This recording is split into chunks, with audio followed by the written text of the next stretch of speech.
So AppJobs' ambition is to be the gig worker's best friend, and it's to be the gig worker's best digital companion throughout the world for all gig workers.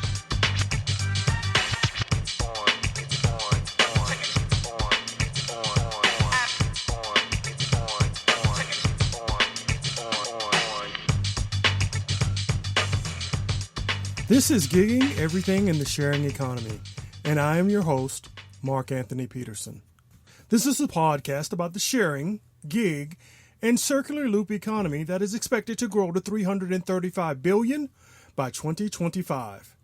This is the podcast where founders, CEOs, market makers, and market leaders come to discuss the future of the sharing economy. And in episode 20, we don't disappoint. We have a fascinating show for you today. I interview Tobias-porserud, Vice President of app-jobs.com and President of app-jobs-institute-for-the-futu of work. Tobias is a biotech engineer and a Yale alumnus. He co-founded a recruitment company, Talent Eye, in 2010 to scout tech talent from the most prominent universities throughout Scandinavia. Today, he and his team are striving to make an impact on the future of work through data-driven insights. Tobias is leading gig economy research, analysis, and data generation for decision makers and researchers worldwide. Tobias has been named one of the top talents in Sweden by the Swedish Business Press. I know you're going to enjoy this episode because I nerded out over it. We had a fantastic discussion about the future of work and the sharing economy and all the factors that are driving it.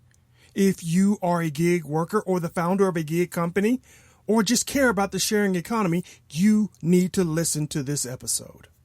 By the way, guys, this podcast is sponsored by Ceyero-Consulting, a leading technology and business management consulting firm focusing on startups, small and family businesses. Ceyero-Consulting believes that an idea can launch a business, but a strategy can take it global. Find Ceyero-Consulting at ceyero.com, ceyero.com. One more thing, guys. Guess what? I've launched a new startup myself. It's called Ziscuit, Z-I-S-C-U-I-T. It's a grocery shopping platform where we encourage grocery stores to bid to fulfill your shopping list. No more looking for those cans of Lysol. The Lysol cans come to you. Before we launch this startup, I need your help. I need more customer discovery. Please go to our website, ziscuit.shop, and take my survey.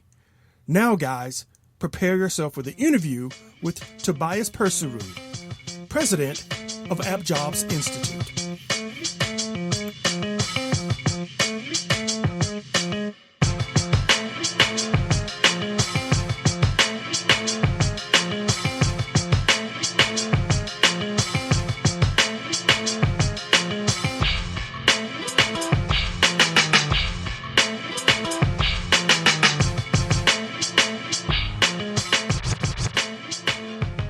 Welcome back to the podcast, guys. We have an extremely exciting show, and you know how much I love the gig economy, and you know how much I love to talk about the future of work. Well, today we get a chance to talk to the expert. We have Tobias-porserud. He is the director at the App-Jobs Institute in Stockholm, Sweden. These are the guys that collect all of the data on the sharing economy. And when they talk to you about the future of work, they're not just guessing. They're pulling the data and they're giving you forecasts based on where they see things are going. And we all know what has disrupted the economy most recently, the COVID-19, and they have data that's telling us what the future of work's going to look like. But before we jump into that, I want to give Tobias a chance to tell us a little bit about him personally and his work background. Tobias, welcome to the podcast. Thank you very much, Mark. Okay, so I'm 34 years old, and I'm born in 1986, and I'm born and raised in Stockholm, Sweden. So, Scandinavia. I had two hippie parents, so I think they instilled the sense that, we're all in this world together. We should overcome and all that. So if you're fortunate enough to be in a position where you can, try to contribute, you should try. And I was a kid that really liked school. So I was, kind of a nerd. And then in gymnasium, I had a really inspiring biotechnology teacher or professor. And he was saying more like, okay, Tobias, you should really go into biotechnology. And because, that's the future, that's cutting edge, and you can actually really, really contribute to a world where we take a step forward into the future. And I was actually very into biotechnology, and I was really into the field of like being a professor. And now we're talking, I was like 17 years old, right? So I started in an engineering school called the Royal Institute of Technology here in Stockholm, Sweden, and focusing on biotechnology. So my focus during 4 years of studies were like, okay, I'm going to be a professor. I'm going to try to be a great PhD, to understand this new world of biotechnology, to make personalized medicine, and to make can we make farming without pesticides and stuff like that. But at the same time, I also realized that, geez, I have no idea how it is to be a professor. And there's so much other great stuff that goes on in society. And I was more and more drawn into the students' union and all not only the parties, but also, the work, like, okay, how can we make sure that the education is actually progressing, and then that we are doing great stuff with the education. And then I just started to realize that, oh man, there's so many talented people going through this engineering studies, but they have no idea what they should do when they're actually done with their studies, when they have their diploma in their hand. And so there's a lot of people that they're insecure overachievers, right? And I realized that, okay, so if we can get these insecure overachievers to be a little bit more secure, to follow their values. And, to follow your values, you need to find out your values. So I started a company after being the president of the Students' Union for a year, and realized that, okay, so if we can start a company where young talents can start to try to find their values on the workplace while working on internships, we can also, hold their hands in their progression in their career. So what we're trying to do is that we started a company called Talent Eye. That's like basically an executive search company in Scandinavia, working with really talented young engineers and business students, and matching them through internships, and we were matching them through values. And we did that. I was that as a co-founder and CEO for 9 years. And then, we were expanding in Scandinavia, but we also understand that, okay, so their business model we have is best suited in Scandinavia. And I just got a kid, and I was like, okay, so this is it's time for a shift in my personal life as well. And then I had like a biscuit fika, it's called in Sweden. You have you're having a coffee with someone, and I had a fika with the CEO and co-founder of app-jobs, and I really fall in love with the ambition that app-jobs have. So app-jobs' ambition is to be the gig worker's best friend, and it's to be the gig worker's best digital companion throughout the world for all gig workers. So that's why I decided to, okay, let's try to invest my time to shape the future work to be beneficial for all workers. And app-jobs-institute, what we're doing is that we're taking the behavior data that is given by over 1 million members of app-jobs, and we're analyzing that, we're crunching that data to see if we can see any trends within the gig economy and how that is affecting the future of work. And we're taking that data and those insights and trying to package it in ways that people can, take them and use them while they're shaping the future work as well. So we are helping decision makers worldwide to, have the facts on the table of where the future work is heading and how the gig economy is emerging. Wow. What a fantastic journey. I could see exactly how you ended up in this role, because that's a perfect path to finding a job to help steer and guide people throughout their career. Let's dig into the App-Jobs Institute a little bit more. You mentioned that data. Tell us a little bit about it. What types of information do you collect, and what's some of the best information for forecasting the future of work? Okay, so yes, Mark. Let me first just say a few words about app-jobs. I think that will bring everything into context. Okay. So 3 years ago, app-jobs.com were founded. And that is, we believe that the so-called gig economy, as you know very well, will be the future of work. And we can have a whole podcast just talking about why the gig economy will be the future of work. But that was just the belief we had. So we think that also in that future, we will want to be the best digital companion that we can for the gig workers. And today we are about 1.2 million members across 6 continents in 40 countries, which is about 600 cities. And all these members are through this platform finding, comparing, working with, and rating and reviewing over 1,000 gig apps. So these gig apps could be Uber, they could be Lyft, they could be DoorDash, TaskRabbit, you name it. So basically what we're trying to do is to gather all gig apps on one platform where you can compare them all. And we're comparing them by having all these members from peer-to-peer review. So you can see okay, so how is in my vicinity, if I'm living in Atlanta, I can see what are the apps I can start working with today, and how easy is it to start with them, and how much money I'm gonna make, and I can do that by basically having the same function of TripAdvisor or Booking.com or Kayak.com, right? But it's for work instead. So that is the basis of the data we have. So the foundation of the data the App-Jobs Institute is harnessing is all the behavior data that over 1 million members are giving us. So we see trends of what people are working with, how much they are working, where they are working, how much they earn, what hours they are working. We can compare cities, we can compare different verticals, different categories of work. We can actually also compare different companies through each other.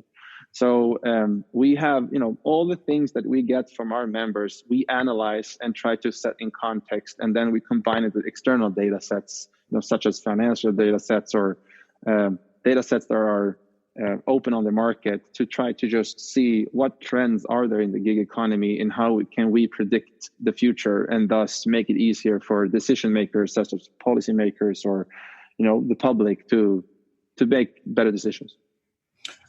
My mind is racing because I could see how this could be the perfect companion for any gig worker to essentially have the Yelp of the gig world, where they can come in and look at data that's been normalized so that they can make an apples to apples comparison of where the best gig jobs are, the best cities to work in, how sticky or how difficult it is to ramp up in a particular job. I have essentially a roadmap for how to navigate the gig economy. This is fascinating. Yeah, I think it's all about transparency, because when this emerging gig economy, it's almost exploding, right? 10 years ago or 12 years ago, to be more exact, there were more or less only 2 gig platforms. There were Uber and there were Airbnb. And on our platform today, it's over 1,000. And, the forecast is in 10 years, it's probably going to be more than 10,000. And if you imagine a marketplace where there's over 10,000 different options, it's very hard to navigate. But what we are trying to do is to, create transparency and accessibility and navigation. So you actually can navigate through all these possibilities that is tailored for the needs you have. So if you're working in Atlanta, you don't care about Stockholm, and if you don't have a car, you're not particularly interested in gig cars, right? Like in gig apps that you need a car. And also, if you can compare the 5 best gigs for you, you can see in every given moment where you actually gonna earn the most. So it's about both. We're trying to be a matchmaker that secures flexibility and strengths and security. Because in this new type of work, we have a lot more flexibility than the old corporate economy, but also there's a lot less security. And what we are trying to do for all our members is that we're by giving them tools to navigate into this new market, we can both, maximize the flexibility while at the same time strengthen the security. And security in that matter that, we have these peer-to-peer reviews, and also that we're teaming up with third parties when it comes to insurance and healthcare and stuff like that. So trying to maximize the benefits of the gig economy while also buffering for the potential side effects. That's like the mission of app-jobs. How volatile is this data? I went in onto your site and I pulled up the category Best City Earnings, where it gave me a ranking of the cities and how much you could earn doing gig work in those cities. Are you seeing volatility in the data? Are cities moving up and down in those rankings, or are they pretty much static month to month? Oh, they're very volatile, actually. And I think that's not a strange thing, because this gig economy is still very young. It's still almost like, it's not a toddler because it's 10 years, but it's turning into be a teenager. And I think, when people are teenagers, it's, things happen. Yeah, right. So actually, I think the analogy we could do is that if you think about, the 1850s, when the Industrial Revolution began in the UK, there was a lot of chaos. And thanks to a lot of people's hard work, blood, sweat, and tears, things got better for most people. And I think we're in the same situation now. We're in this huge shift, in a couple of years, maybe 7, there's forecasting that, more people will be freelancer or giggers in the US economy, in the US workforce, than non-freelancers. So we're in a huge shift here. And almost all, trend lines are exponential. So what we're trying to do, like what we all should do, and all the listeners to your podcast, is like try to see how can we shape the future work for the better. Like how can we engage in this discourse, and that's what we're trying to do with our data. So right now, the volatility is super high. It's super high, but that will be more stable when time goes by, because when this economy grows and when structures are coming to place and where more people cares about it, then also the policy becomes in place. So I think it's a matter of time and effort, and then the volatility will decrease. Are you able to pull out some of the underlying factors that may be driving some of that volatility? Because I know one of the things I've covered in the podcast are political pushback that we see, particularly here in the U.S., to some of the bigger players like Uber or Lyft or Airbnb, where politicians are trying to put up barriers to protect the old economy, and it's slowing some of the growth that they may have in some of those major markets. Are you seeing or able to extract some of that underlying data that are causing some of the volatility? Yes, but there's a lot of sides on this coin. The one side is that the focal point or the focus from policymakers are starting to get on the gig economy. I think, for just a couple of years ago, there was not that many people talking about it at all. You can just go to Google Trends and see, type in search query gig economy, you will see it skyrockets, just a couple of 2-3 years. And so right now, policy is in most places not in place yet. So it's basically Klondike.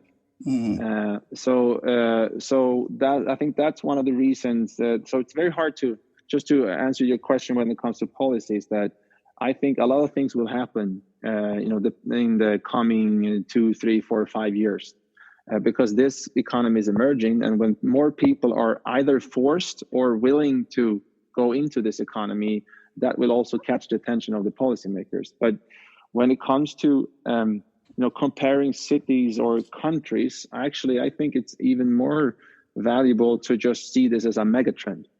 And I think the megatrend is that the transaction costs are decreasing rapidly. And when the transaction costs are decreasing, that also decreases the optimal size of a company. And so if you allow me to be a little bit extra nerdy for a minute or two, it's like if you want, I don't know if you've heard about a guy called Ronald Coase. Mm-hmm. And about the optimal size of a firm. Right. Yeah. Right. So he has this article from 1937, which is called "The Nature of the Firm," when he's trying to see why is a company of a certain size, and why are the companies, during the 1930s, why have there so many employees? Why are we only, individuals on an open market doing transactions, from one guy to another? Why are we, cranked into these big factories? And he said that it actually has to do with transaction cost and transaction cost dynamics, and the dynamics between the external transaction costs and the internal transaction costs. And as long as the external transaction costs are higher than the internal, and by that we can say that if you and I, Mark, should start a company, and we will build a building, and we are in the decision of we having two options. Either we're going to have an employee, we're going to have signed a contract with an employee, or we're going to use a gig worker. If we find it easier for us to have an employee do it than to find a proper gig worker to do it, then the internal transaction costs are lower. So it's smoother, it's more convenient, and it's cheaper to have an employee. And as long as the internal transaction costs are lower than the external, as long as it's easier to employ someone than to get someone from the outside, then the optimal size of our company will grow. And that has been the case for the corporate economy ever since the Industrial Revolution. But the thing is that is changing now, and that it's changing thanks to technology. So now for most people, and increasing the amount of companies, it's actually more convenient, it's more accessible, and it's cheaper to find the right talent outside your company, on demand. So the shift we're in now is like in certain industries, for example, Uber and Airbnb, it's not a coincidence that it has to be, in apartments and cars, because the transaction costs are decreasing super rapidly in those two areas. And that will just penetrate in more and more and more industries. So eventually, at least if you look at the data right now, it looks like the forecasts say that the whole economy will be called the gig economy. So they would not be called the gig economy anymore. It would just be called the economy. But so that the future world will be more, instead of this, pyramid where you have the management and you have the HR and finance, and then you have the workers. Now it's distributed. And when it's distributed, it's super easy to, thanks to technology, Zoom and Slack and all that, it's has never been easier to, find, collaborate, and to work with each other, no matter where you are. And that is rapidly decreasing the transaction cost, which also makes, more people understanding that, hey, I don't have to have an employer because I have, talent that many people want, and I can cut the middleman. I can be a gig worker. But that will also be that a lot of companies will go into the gig economy because they can, they can extract more value per dollar by having this on-demand workforce. So this will, shift the way we work in radical ways. And I think one way you can see it, that's as workers, we're going to stream work just as we're streaming entertainment today. So, 10 years ago, or we have these DVDs, right? Or, 20 years ago, we had these VHS cassettes. Right. And now we're streaming through Netflix. And I think that's the same transition we're doing but we're doing it in work. And that is also to do with transaction costs, right? Because it's when you had this VHS cassettes, you liked movies and films, I did, but I didn't afford to have more than, 15. I think I watched The Mask 20 times because I didn't have any options, right? I know every line of Jim Carrey in that movie. But now when I have Netflix, I can just, swap between different TV series, and I get, the world of entertainment in front of my eyes. And that is the same transition we are doing in work. And when this shift is happening, that will also, distribute how we work and the opportunities we have, and also the challenges we have, because most policy and infrastructure is built for the old economy, and it's not built for the new one. So this is where all your listeners have to, chip in to make sure that we are building the infrastructure that increases the flexibility and secures the security. Yeah, there are a couple of points I want to drill down on that, but you're absolutely right. The old economy rewarded investments in capital. The entire tax code, at least from a U.S. perspective, rewarded capital investment and did not reward human capital investment. And if the gig workers at the center of the gig economy, that the basic premise has to change around the tax code itself. But I want to come back to that in just a moment. The transaction cost logic that you described, as you were going through that, I pondered whether or not there would be bottlenecks when comparing gig companies. Is it easier for me to work in one sector versus another, given that transactional cost argument? Is it easier for me to drive for an Uber? Is it easier for me to partner with Airbnb or to deliver food? And are you picking that up in the data? Or more people gravitating to certain sectors because the cost to migrate or the cost to the company to hire is a lot easier? Or, are we seeing it normalize across all sectors? That's an interesting point.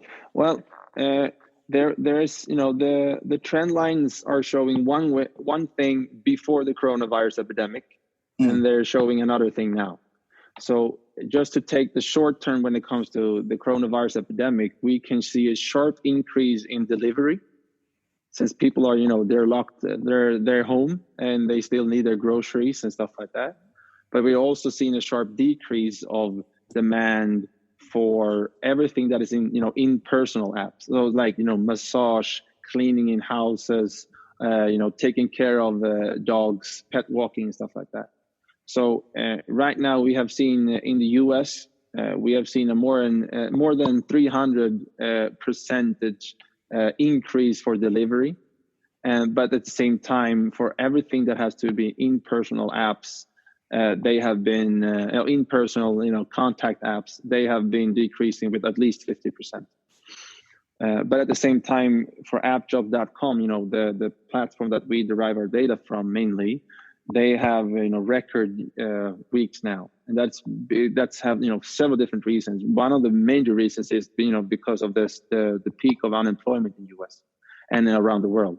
So usually we add about 25,000 new members each week joining our platform as members, and the last month we had over 120,000. So it's the numbers are rising. And that's because, there's so many people who right now at least are forced to get into the gig economy. And for the long run, actually, since we all have this, we're going through this crash course in, distributed teams. Actually, we're taking a huge step forward to being gig workers, all of us. Because a lot of people with great talents, they will realize, hey, I can cut the middleman. I can actually be a gig worker. I don't need my employer. I can be my own employer. And a lot of people that don't have that opportunity, that is, they're unemployed, they will be forced into the gig economy. So there will be like, the ones who want to get into it, and then the ones who are forced to get into it. And they will have vastly different experiences about the gig economy. That's the second point I wanted to kind of drill down on. A month or so ago, I had an interview with Mike Morris, the CEO of Top Coder.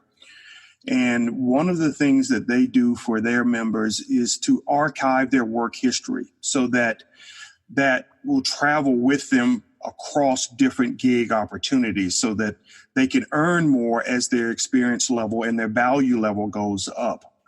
To get to that end state, do you think we have to have the global equivalent of that for gig workers so that if I am able to bring unique talents to delivery service, that I can be rewarded for that and I can make that transition to the new economy a lot smoother? Right now, there is no centralized place where you can get that rating for for my delivery, let alone kind of a normalized view of my overall participation in the gig economy. Yeah, Mark, 100%. I think that's one of the, if we can, crack that code, we actually can decrease the transaction cost, enormously for the gig economy. Because this is one of the more, the barriers that are still out there. That if you're driving for a certain driving app, and you have all these great reviews, it's very hard for you to take that great reputation, to the next app.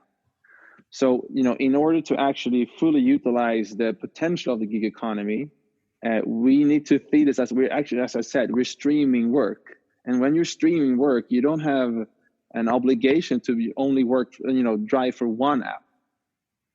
Actually, in New York, over 70% of the Uber drivers are also driving for Lyft. We can see our data. And I think the potential here is that if you can, as you said, Mark, if you can, transfer your reputation, review your score, then you can actually, almost be like, this is like a consumer power thing.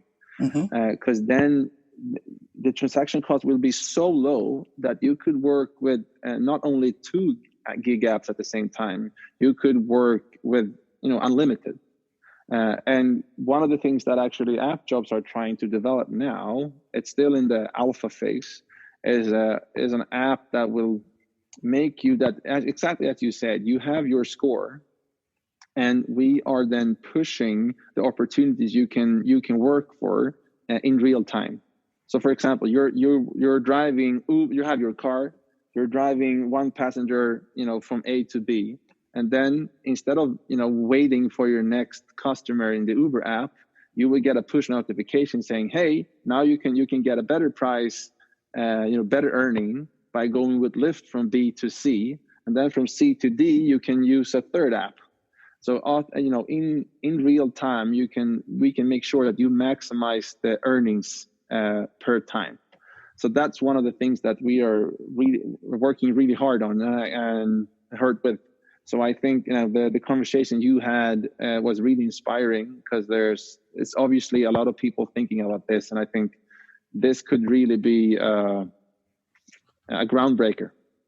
Yeah, no, you got me so excited when you laid that out, because that's exactly how I envision that working. To unpack your analogy around Netflix, to me, the power with Netflix is that they have collected enough data about your viewing habits that they can suggest out of their catalog the best next movie for you to watch. And your app has that same sort of logic, as you described it, built into it. Based on your score, I'm going to recommend the next best transaction for you to participate in so that you can be successful and earn the most money. That's not going to be the same for the next guy that's driving for Uber, because the score could be different and the opportunity could be different. But as long as that engine's there making the ratings and the recommendations, everybody's participating at a higher level. That is exactly how we get to that end state. Wow, that's exciting. Yeah. I think it's like one word, maybe this is a nerdy way of explaining it or trying to describe it. I think it's about information asymmetry. Right. Because right now there's all the apps, or at least the major ones, they have a lot of information about you as a gig worker, but you don't own that information. Right. And if we can make sure that policy and technology enables us, all gig workers, to actually own their own data, that will open up a lot of possibilities. And I think also at least some of the major challenges with the gig economy when it comes to inequality and low pay and stuff like that could be helped by the first step is to actually own your own score, because then you can jump between different apps and forcing these gig companies to actually pay you on a market price, because the market needs to be open, right? And so the transaction cost needs to be low, so it's easy for everyone to actually utilize the market potential. Right. As long as there is that asymmetry in data, the companies win. You open that up, and now you truly have a free market, and you can force those companies to compete for the best workers, which benefits the worker, which means they're going to possibly move towards things that really benefit them, like real-time payment. If I work and I complete a transaction, I should get paid as soon as that transaction is complete. And that's one of those things that ranks pretty high for a gig worker. As you mentioned earlier, insurance, benefits, all those other things that could make this a sustainable economy now come into view when that data is out there and owned by the gig worker. Wow. Yeah. I'm going to have to get on a plane and come over there and sit down, and because I'm nerding out about all of this. I really. You're more than welcome, Mark. This is fascinating. So let's drill down into this world a little bit more. Background checks. Where does that fit into this end state that you just described? Because moving from the corporate world, where there was this gated process to get you into secure locations, to participate in secure transactions, they had to develop a trust relationship with you. And that trust relationship started with some third party vouching for your background by looking at third party data. Where does that fit into this new economy? And how does the gig worker minimize their investment in maintaining that background information? I think, Mark, it goes back to the former question and discussion we just had. It's about the transparency. And I mean, when it comes to, if you can own your own data and you can own your own score, that will also include, background checks and stuff. So instead of being, have to hustle through all these processes for all these different gig apps, you can do it once. And then if it's just trustworthy for all the gig platforms, they can also extract that, or they can take that information and make sure that, okay, this is actually information that is correct. So sure, you can start working immediately. So I think there's two sides of this. App-jobs is, we're just one part, a small part of a big economy, of course, but we're trying to be like a two-sided marketplace. So it's both for workers to find work and for gig providers to find workers. And it's, the core of it is the same. If the information is fluent and can go from different platforms, that will at least at large, that will be beneficial for all companies. And it will be better for, the market. So right now you can see that I think that's one of the reasons why, like, if we're going to be from 1,000 apps today to 10,000 apps in 10 years, one of the steps that needs to be done is to make sure that the information is not locked in somewhere. And that could be policy. It's probably also technology. And it's also, I think it's a matter of ambition from the different providers. Because right now, a lot of the small providers, they love this, free flow of information. But some of the big players, they enjoy the information asymmetry because they are on the data. So yeah, it's a very interesting topic. And I think there's a lot of people that could, if more people invest more time in this, I think better things will happen. Yeah, I've theorized that what is needed is what I call the TTP, a trusted third party. Equifax fill that gap in the corporate economy, holding certain amounts of information that they could be the arbiter between the worker and the corporation, or the consumer and the corporation.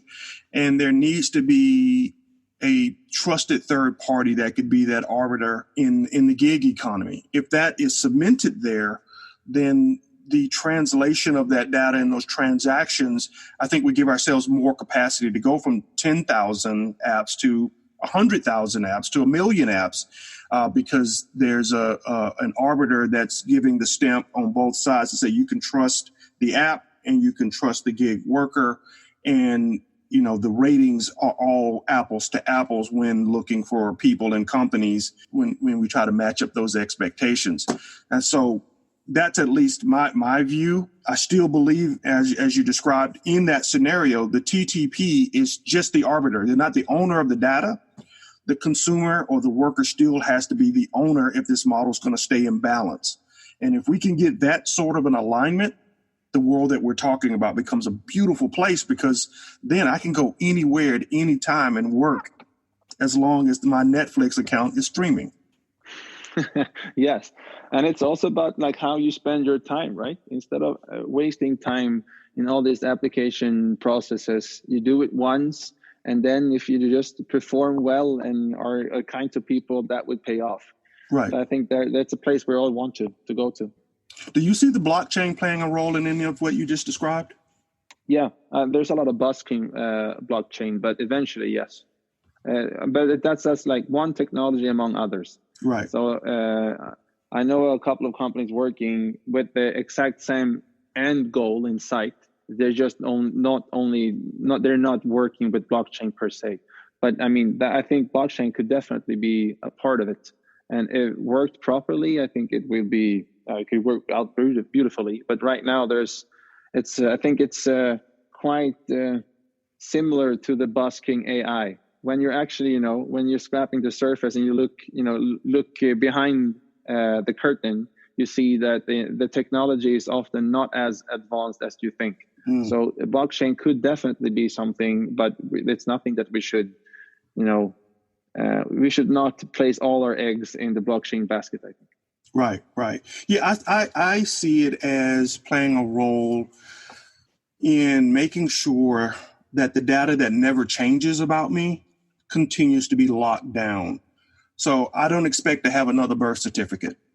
I'm born once on a certain day, certain place, that I should be able to share with anybody in the world, and that doesn't change. So those things that are immutable can certainly be stored in a platform like that and shared as part of this TTP framework that I talked about earlier. Other stuff may not need to be in there because my work history is going to continuously be updating if I'm streaming my Netflix work account.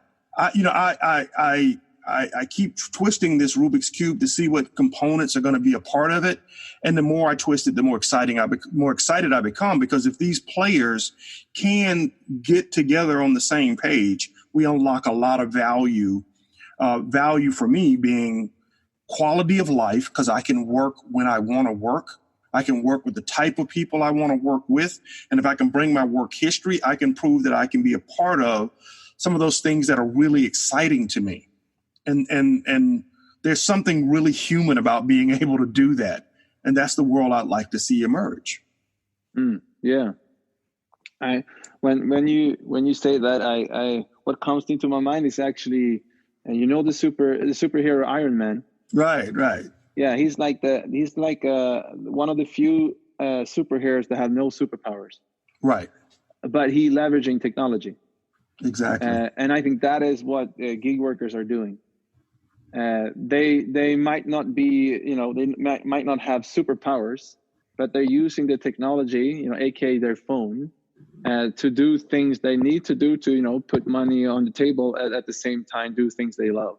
And this technology will, this decrease in transaction cost is happening, that will transform the way we work. So when you said how will our working life be different thanks to this? I think there's so many more ways than you said. I mean, for starters, we don't go to work. Work comes through our pocket, right? And we don't really apply for work anymore. We sign up for it. And if you want to quit, we just delete our account. And we might not even have a boss. Maybe we get access through, we have our coordination through an algorithm. And we don't negotiate salary because we get paid on the customer value perception. And we don't ask for vacation. We just sign out and go on a so-called workication. And instead of having these annual performance reviews, you get instant feedback and you get it through ratings. So this could be very uncomfortable for a lot of people, but they could also be a huge opportunity for a lot of people. So all these factors, and probably many more, will just change the way we see work and how we are experiencing it. So yes, there's the more people that are investing time trying to figure out how we can shape this labor market so it's going to be more flexible and more secure, I think the better. Yeah. I think this becomes the tail that wags the rest of the dog, because if that world emerges, the way we educate ourselves changes dramatically. We're not spending 2, 3, 4 years in university. We are looking for specific certifications. So colleges now have to become laser focused on giving me what I need for the next 12 months so that I can participate in this changing economy, and then give me a new certification for the next 12 months.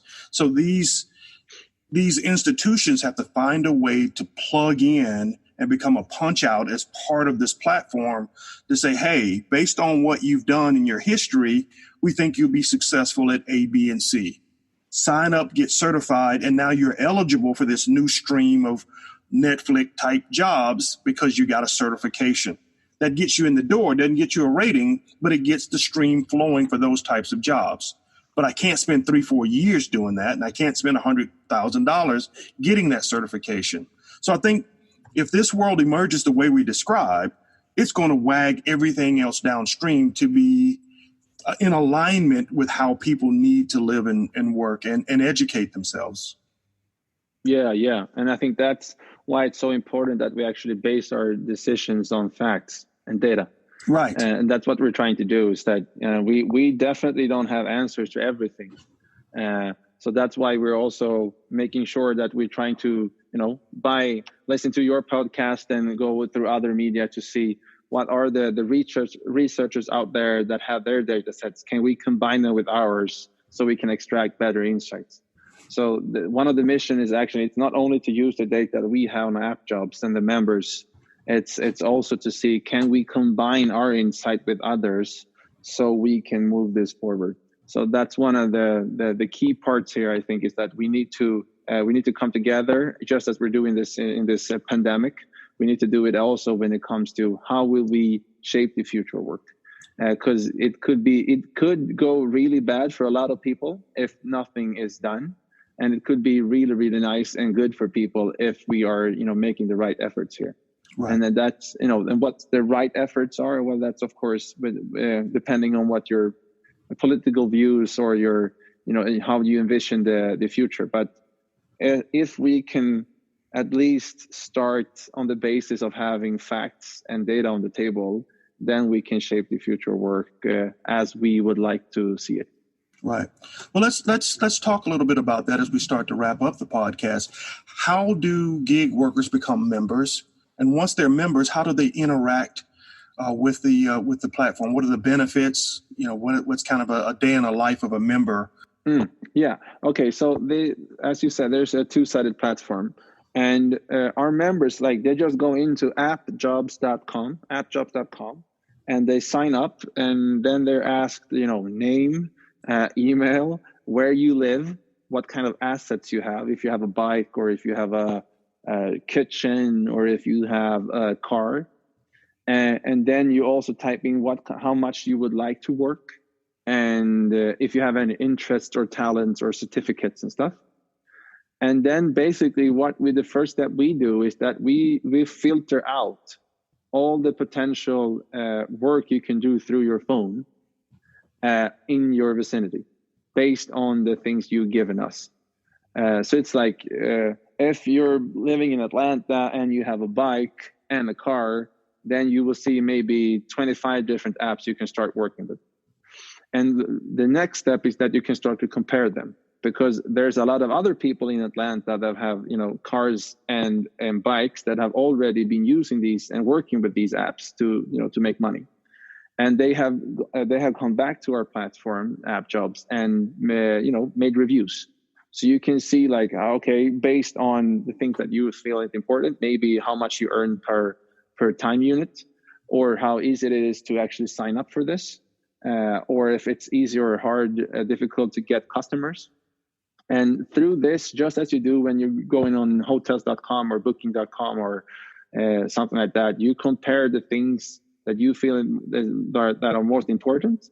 And when you are decided, okay, I'm going to go with these 3 apps, you just click on, sign up, and then you come to the sign up form for the different apps. So this is the first step. And that step we have made, done quite successfully for a lot of people. Step number 2 for us as a company is now to build more on the community side of things, because we want to add value to our members on a daily basis in real time. Because right now we're quite good at matching people, once every month. Because then it's like, oh, maybe I'm getting a bit tired about driving through Uber. I want to see what's new, and then they go in on our site. But what we're trying to do now is to develop things that actually add value to our members on a daily basis. And one of the things that we're trying to develop is the function I tried to describe to you, where we actually push we just make sure that you, for example, if you have a bike and you are performing one gig there, we can make sure that in real time, we can make sure that you have the offer that is best suited for you. And to be able to do that, we need this, as we were talking about this blockchain thing, when you own your own data, and that can flow freely from one platform to another. So there's a lot of hurdles still, but we're working hard to overcome them. Right. And what about businesses? You mentioned earlier in the podcast that businesses also benefit from a relationship with AppJobs. How do they get involved? Are they members? Do they pull the data reports that help them make their service better? Describe that relationship. So that relationship is kind of similar, but just they come from another side. They go in on what we call the gig acquisition platform, the app-jobs-GAP, and they go in, they sign up, and then they can see that, okay, we're going to find the workers. So we are helping them with matching our members to their apps. So that's one thing we do. That's like the main thing we're doing right now. And then we're also, since we're having all this data, it's behavior data, right? And we can compare different companies through each other, how they perform. So we can actually help the different gig providers to improve their operations by seeing like, okay, so out of these 10 gig providers in your category in Atlanta, we can see that you're 8th. You're in the place 8 right now, and this is because this metric, and this metric, and in that way we can help them improve their operations. So that's another thing. And then also when it comes to third parties, that we're teaming up with insurance companies and other companies, and helping people to fill out their taxes correctly.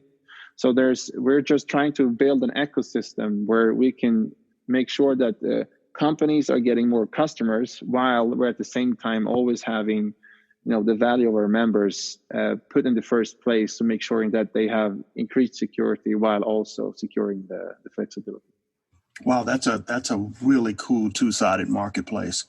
I am so excited that we got a chance to spend time talking about App-Jobs Institute, app-jobs, and the future of work. And we'd love to come back and compare notes in 6 months and see if any of what we've talked about has come true, and keep this relationship going, because I love the gig economy, love what the potential it has, and you guys have your fingers on the pulse of everything that's happening with the gig economy. Thank you so much, Mark. It was a pleasure. Thanks for having me. I want to thank Tobias-porserud for coming on the podcast. What a fascinating episode. The App-Jobs Institute is the gig worker's best friend. Make sure you sign up to be a member. We're going to put all the links in the show notes. What's up next for the podcast? We have gigging news. And guys, I have an exciting announcement that I can't wait to share with you, but I can't share it right now. It's going to change how we do the gigging news episodes, and I think you're going to love it. After that, we have Mr. James Zimbardi. He's the CEO of Rent Items, and he's going to tell you how he's using his company to not only share items, but build communities. Please support the show, and the best way to do that is to like, comment, rate, and subscribe. And those comments mean a lot, particularly if you give us a rating. That helps us climb up the rankings and get noticed by those pesky algorithms. So please support the show. If you like gigging, you may also like one of my other podcasts. Gorillapreneur, the art of waging small business warfare. That podcast is for entrepreneurs and mavericks. If you're not an entrepreneur or a maverick, I would suggest you leave that podcast alone. Or my podcast, Career Coaching X's and O's, for those individuals who aren't ready to dip their toe in the entrepreneurial pool, but instead have their eyes on the corner office. That's the podcast for you.